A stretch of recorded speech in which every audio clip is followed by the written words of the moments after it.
भाई का हिस्सा खाने वाले को ईश्वर कौन सा दंड देते हैं। दर्शक बंधु, आइए इस ज्ञानवर्धक वीडियो के माध्यम से इसे समझते हैं। यदि आपने इस वीडियो को पूरा देख लिया तो विश्वास मानिए आप जीवन में कभी भाई का हिस्सा नहीं मारेंगे। इस वीडियो को उन लोगों को भी अवश्य भेजिए जो भाई का हिस्सा खाकर अपने आप को बहुत होशियार समझते हैं। मित्रों, किसी गांव में चंदन और कर्मा नाम के दो भाई रहते थे। दोनों भाइयों का विवाह हो चुका था। चंदन बड़ा था और कर्मा छोटा था। चंदन बड़ा ही चालाक और धूर्त किस्म का इंसान था, लेकिन उसका छोटा भाई कर्मा बड़ा ही मेहनती और सीधा सज्जन व्यक्ति था। दोनों भाइयों के हिस्से में बराबर बराबर ज़मीन मिला था, लेकिन जब भी फसल कटती थी तो चंदन के खेत में जितना अनाज निकलता था उससे दुगुना कर्मा के खेत में निकलता था।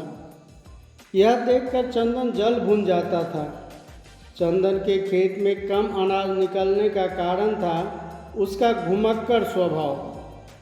वह अक्सर घूमने फिरने में ज़्यादा समय बिताता था, कभी इस नेता के पास तो कभी उस नेता के पास, कभी इस गांव में पंचायत तो कभी उस गांव में पंचायत, कभी यार दोस्तों के साथ हंसी ठिठोली तो कभी दिन भर बैठकर ताश पत्ता खेलता रहता था। वह अपनी फसल की ठीक से देखभाल नहीं करता था, न उसकी समय पर निराई बुनाई हो पाती थी और न समय पर फसल को पानी देता था। यही कारण था कि फसल उसके भाई की अपेक्षा बहुत कम पैदावार देती थी। मित्रों, विद्वानों ने एक बात कही है कि गौ सेवा, स्त्री, विद्या, सज्जन पुरुषों से मेल मिलाप, बालक, वृद्ध और खेती, अगर इनकी ठीक से देखभाल नहीं की गई तो ये नष्ट हो जाते हैं। मनुष्य में छल बल की अनदेखी नहीं करें। दूसरी बात धन के विषय में कही गई है कि धन मनुष्य के पास तभी संग्रह हो पाता है जब वह इन चार बातों को ध्यान में रखता है। पहली बात, धन की उत्पत्ति हमेशा शुभ कर्मों से होती है। दूसरी बात, प्रतिभा से धन की वृद्धि होती है। तीसरी बात, चतुराई से धन आपके पास जड़ जमा लेता है। चौथी बात, समय समय पर उसकी देखभाल करते रहने पर वह आपके यहाँ सदैव सुरक्षित रहता है। दर्शक बंधु, मनुष्य के जीवन में उन्नति के ये 6 मूल मंत्र बताए गए हैं। पहला है उद्योग अर्थात व्यवसाय। दूसरा है संगम अर्थात मिलजुल कर काम करना। तीसरा है दक्षता अर्थात होशियारी के साथ काम करना। चौथा है धैर्य, इसका मतलब है गंभीरतापूर्वक, जल्दीबाजी या हड़बड़ी में नहीं। पांचवा है स्मृति अर्थात याददाश्त, अगली पिछली गलतियों को याद रखना और उससे सबक लेना। छठा है सोच विचार कर कार्य आरंभ करना। ये उन्नति के 6 मूल मंत्र बताए गए हैं। और मित्रों, आपको एक और महत्वपूर्ण बात बताता हूँ। अगर जीवन में कभी धनहीन नहीं होना चाहते हो तो इन 6 कामों को ध्यान में रखना। पहला, कभी नशा का सेवन मत करना। दूसरा, नींद को जीत कर रखना। तीसरा, जरूरी बातों की जानकारी रखना। चौथा, अपने नाक, आँख, कान और मुंह को विकारों से बचाकर रखना। पाँचवा, दुष्ट यार, दोस्त और संबंधियों पर भरोसा करके मत चलना।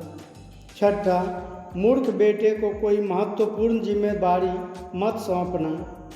अगर इन बातों को अपने जीवन में ठीक से अपना लिया तो ना तो आप कभी पैसों के लिए दुखी रहेंगे और न किसी तरह की मुसीबत में पड़ेंगे। चंदन और कर्मा 2 भाई एक ही समय पर खेत में बीज बोते थे, पर जब फसल कटती थी तो चंदन का अनाज उसके छोटे भाई से बहुत कम निकलता था। यह देखकर चंदन और उसकी पत्नी दोनों की छाती जल जाती थी। दर्शक बंधु, मनुष्य की उन्नति में सबसे बड़ा रोड़ा क्या है? सबसे बड़ा रोड़ा होता है दूसरे की तरक्की से जलना। जो आदमी दूसरे की तरक्की को देखकर जलता है वह अपनी उन्नति करना भूल जाता है। फिर तो वह दूसरों की तरक्की को रोकने में अपना सारा समय, सारी बुद्धि, सारा पैसा खर्च कर देता है। चंदन ने सोचा, छोटा भाई अपने खेत में बहुत मेहनत करता है, इसलिए उसके खेत में मुझसे ज़्यादा अनाज पैदा होता है। क्यों न मैं छोटे भाई के साथ मिलकर साझे में खेती करूं? इसके दो फायदे होंगे। एक तो मुझे काम भी ज़्यादा नहीं करना पड़ेगा और दूसरा अनाज भी मुझे बहुत सारा मिल जाएगा। यही सोचकर चंदन एक दिन कर्मा से बोला, देख भाई, मैं तुझे एक सुझाव देता हूँ, इसमें हम दोनों का ही फायदा है। अभी तक हम दोनों अकेले अकेले खेती करते आए हैं, क्यों न हम दोनों भाई शामिल में फसल उगाएं? क्योंकि कहते हैं एक अकेले राह चलने से अच्छा है दो लोग। 4 को मिलकर खेती करना अच्छा है, 5 को मिलकर भोजन करना अच्छा है और अनेकों को मिलकर युद्ध लड़ना अच्छा है। ऐसा करने से कार्य भी आसान हो जाता है और जीवन में आनंद की अनुभूति होती है। तुम भी खेत में अकेले लगे रहते हो और मैं भी, इसलिए हम लोग काम को समय पर नहीं कर पाते हैं। यदि दोनों भाई मिलकर करेंगे तो कार्य जल्दी भी हो जाएगा और समय पर पूरा हो जाएगा। बड़े भाई की बात सुनकर छोटा भाई बोला, भाई अगर ऐसी बात है तो ठीक है, आज से हम दोनों भाई शामिल में ही खेती करेंगे। इससे अच्छी बात क्या होगी? मिलजुल कर करने से काम आसान भी हो जाएगा और भाई भाई में प्रेम और सौहार्द भी बना रहेगा। छोटा भाई बड़ा भोला था, वह साथ साथ खेती करने को तैयार हो गया। इधर जब बरसात का मौसम आया तो छोटे भाई ने बड़े भाई से कहा, भैया चलो चलकर खेत की जुताई कर लें। बारिश के बाद समय पर हम अपने खेतों को बो देंगे। बड़ा भाई बोला, हाँ हाँ, तुम ठीक कहते हो, खेतों की जुताई हो जानी चाहिए। चलो तुम तब तक खेतों पर पहुँचो, मैं तब तक दूसरे गांव से होकर आता हूँ, वहाँ एक ज़रूरी काम है। इस प्रकार बहाना बनाकर वह घूमने के लिए चला गया और छोटा भाई खेतों की जुताई करने चला आया। चंदन इधर जब शाम को लौट कर आया तब तक छोटे भाई ने सारे खेतों की जुताई करवा दिया था। इसी तरह खेतों को बोने का समय हुआ तो छोटे भाई ने फिर अपने बड़े भाई से कहा कि भाई अब चलो हम खेतों की बुआई करवाते हैं। बड़े भाई ने फिर बहाना बनाया और बोला, छोटे, आज मुझे एक ज़रूरी मीटिंग में जाना है, तुम चलो, मैं मीटिंग से होकर आता हूँ। छोटा भाई फिर अकेला ही चल पड़ा और खेतों की बुआई करवा दिया। चंदन जब लौट कर आया तब तक खेतों की बुआई पूरी हो चुकी थी। कर्मा ने सोचा, चलो कोई बात नहीं, बड़ा भाई है, किसी ज़रूरी काम से गया होगा। वह बेचारा अकेला ही पूरे दिन खेत में लगा रहता था। इस प्रकार जब भी खेत में काम करने का समय आता, चंदन कोई न कोई बहाना बनाकर घर से निकल जाता था। खेतों की निराई, बुनाई और सिंचाई का काम छोटे भाई कर्मा को अकेले ही करना पड़ता था। वह अत्यंत ही सीधा होने के कारण अपने बड़े भाई से कुछ कह भी नहीं पाता था और बड़ा भाई काम से हमेशा जी चुराता रहता था। मित्रों, छोटे भाई के काम में हमेशा कमियां निकालता रहता था। धीरे धीरे जब फसल तक पककर तैयार हुआ तो फसल काटने का समय पर भी चंदन खेत पर नहीं पहुंचा और उस बेचारे को अकेले ही फसल काटना पड़ा। फसल कटकर तैयार हुई। छोटे भाई ने सारा अनाज निकालकर घर में लाकर रख दिया। फसल बहुत अच्छी हुई, इसलिए अनाज भी बहुत सारा निकला। छोटा भाई अनाज को घर में रखकर किसी ज़रूरी काम से परिवार सहित ससुराल चला गया। कोई बहुत जल्दी का काम था, इसलिए अपनी पत्नी के साथ ससुराल चला गया। सोचा जब लौट कर आएंगे तब अनाज का बंटवारा कर लेंगे। इधर अनाज को देखकर चंदन की नीयत खराब हो गई। उसके मन में बेईमानी करने का लालच पैदा हो गया। उसने सोचा कि छोटा भाई अभी ससुराल गया है, क्यों न इस अनाज में से 5-10 बोरी अनाज भर कर रख लिए जाएं।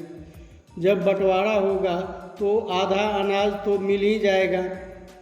चंदन इस बात का मशवरा करने अपनी पत्नी से गया, परंतु चंदन की पत्नी और भी धूर्त किस्म की महिला थी। वह बोली, अजी इसमें आधा क्यों, सारा बोरों में भरकर ले जाओ और यहाँ से थोड़ी दूर पर मेरे भाई का घर है। यह अनाज तुम उसके घर में रखाना। जब तुम्हारा छोटा भाई आएगा तो उसे कह देंगे कि अनाज को किसी ने चुरा लिया। मित्रों, पत्नी का सुझाव चंदन को खूब भाया। कहने लगा, अरे तुम तो मुझसे भी ज़्यादा होशियार निकली।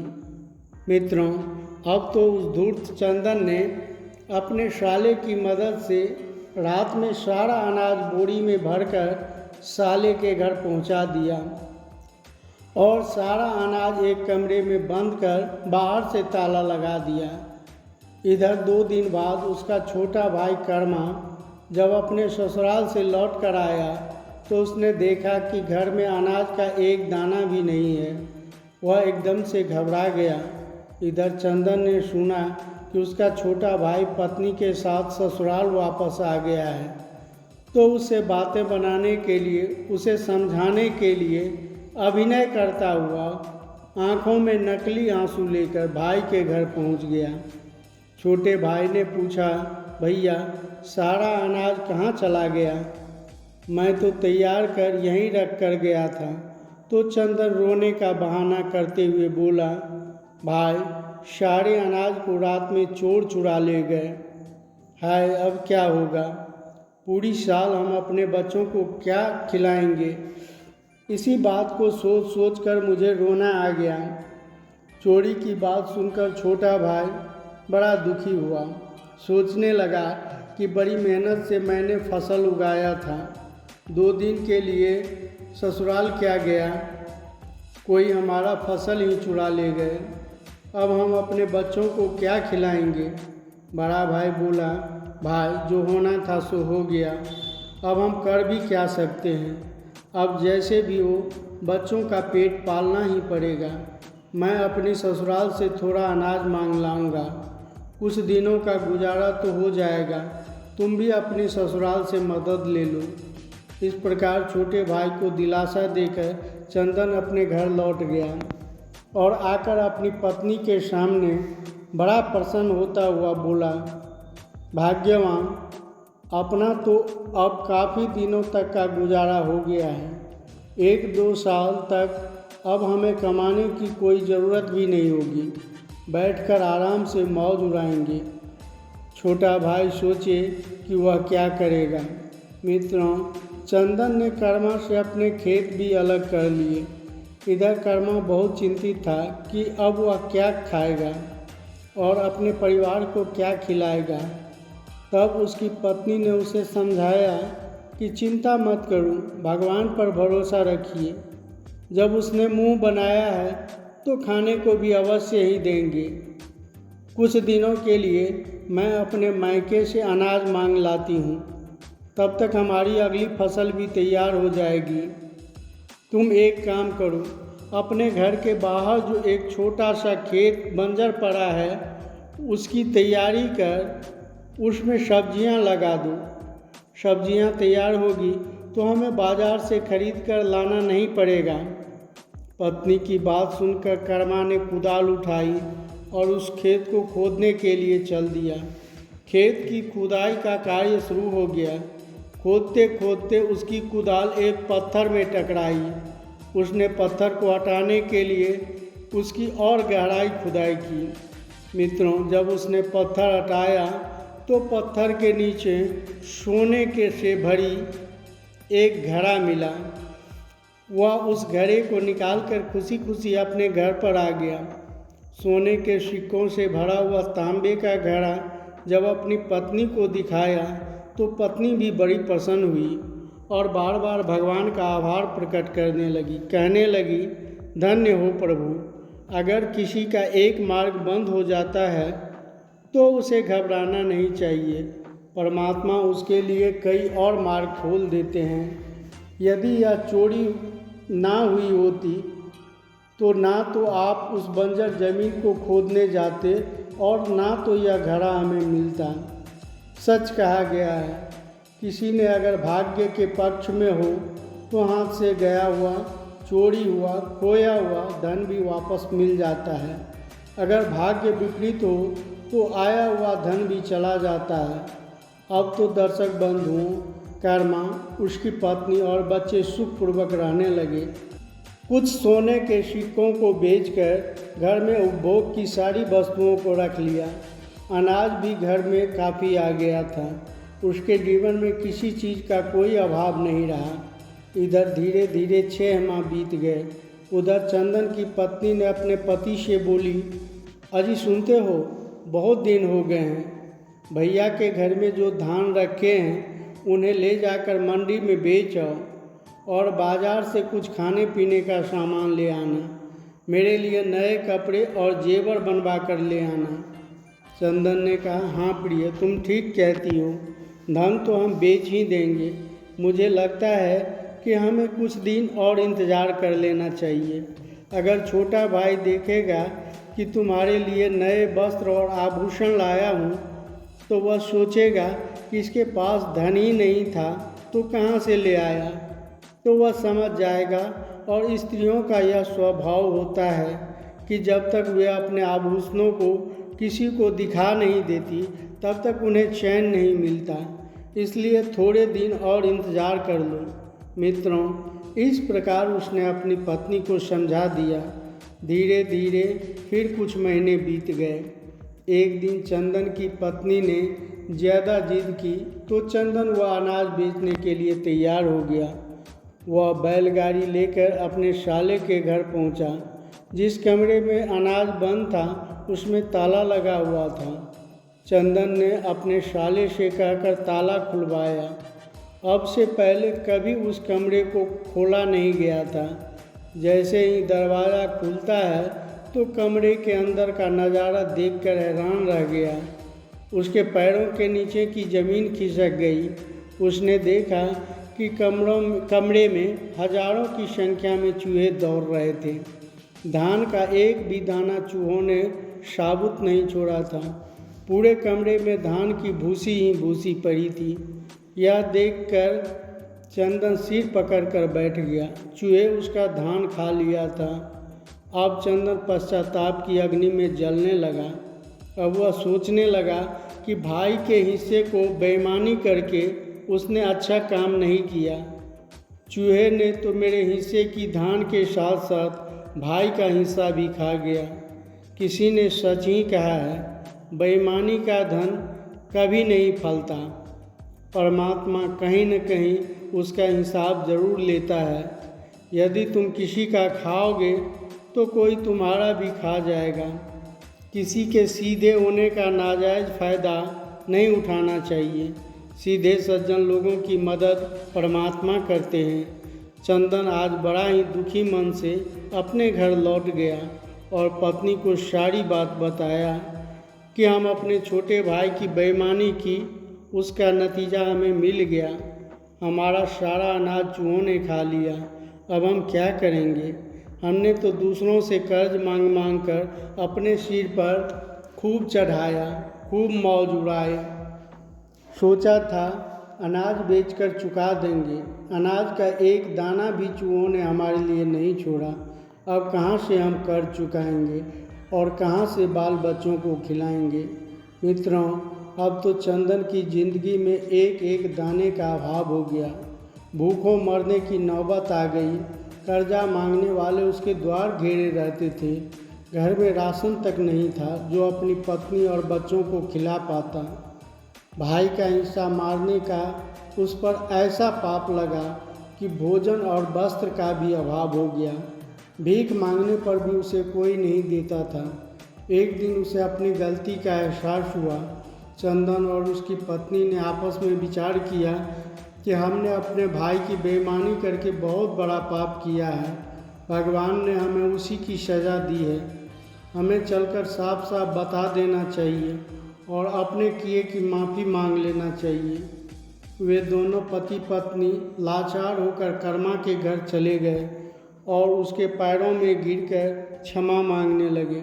उसने सारी बात बताया कि भाई, हम तुम्हारे अपराधी हैं। वह अनाज चोरों ने नहीं, हमने ही चुराया था, लेकिन उस चोरी का दंड हमें भगवान ने अच्छा दिया है। चुराए गए अनाज का एक एक दाना चूहे खा गए। हम अपनी गलती की क्षमा मांगने आए हैं। आज हमारे पास बच्चे भूखे हैं, भोजन वस्त्रों का बहुत बड़ा संकट है। हे भाई, हमें क्षमा कर देना।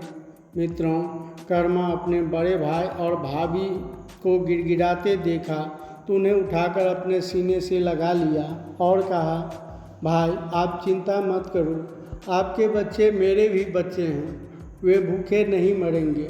कर्मा ने उन्हें 4 सोने के सिक्के दे दिए और कहा, भैया, आप इन सिक्कों को बाजार में बेचकर कुछ खाने पीने का सामान और वस्त्र आदि खरीद कर ले आओ। आपने अपनी गलती स्वीकार कर ली, यही काफ़ी है। छोटे भाई की दया देखकर वे और भी लज्जित हो गए। मित्रों, उन्हें उनकी करनी का दंड मिल चुका था। वे समझ चुके थे कि भाई के धन की कभी बेईमानी नहीं करनी चाहिए। भाई का हिस्सा खाने वाले को भगवान बहुत बुरा दंड देते हैं। आपने रामायण में भी सुना होगा कि बाली ने अपने भाई सुग्रीव को उसके धन और राज्य से वंचित कर दिया था।